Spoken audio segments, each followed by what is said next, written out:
Hey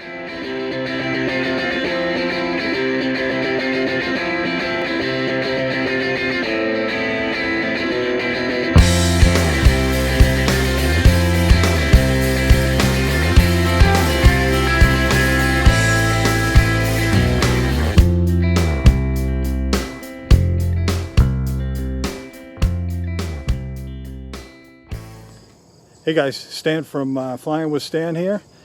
Just checking in with you on a big event for me here. I've been studying for weeks, 3 weeks about, 2.5, 3 weeks.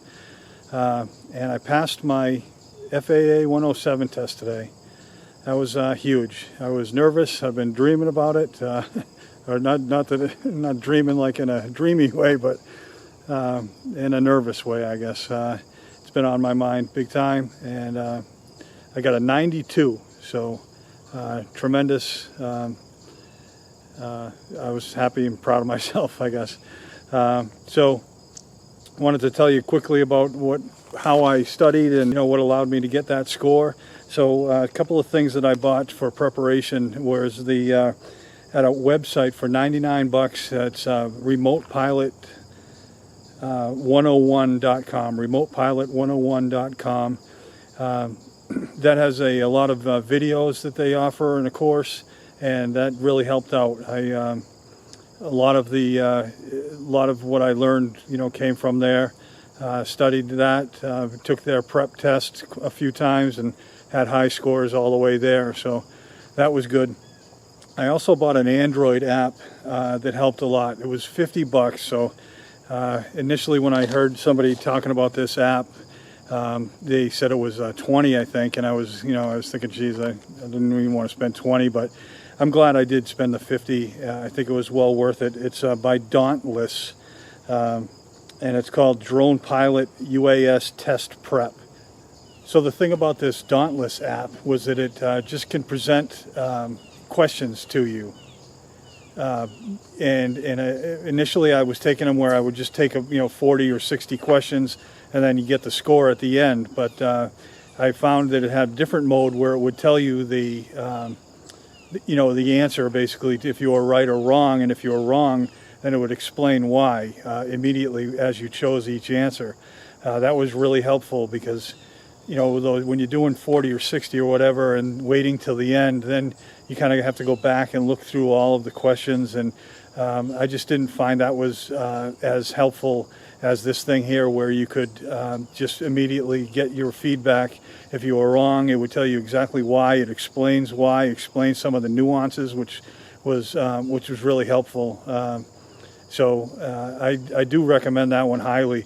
They had some overlap for the questions that came with the Remote Pilot 101 course, but a lot of different new questions that were key, and it did also help me with the final exam, the real exam that I took. So, I studied, like I said, 2.5 to 3 weeks. I had made my exam appointment out that far back when I first made the appointment. I didn't want to just rush in and just hope that I could pass this thing. So, I had it scheduled for today for a couple of weeks, and I studied a lot.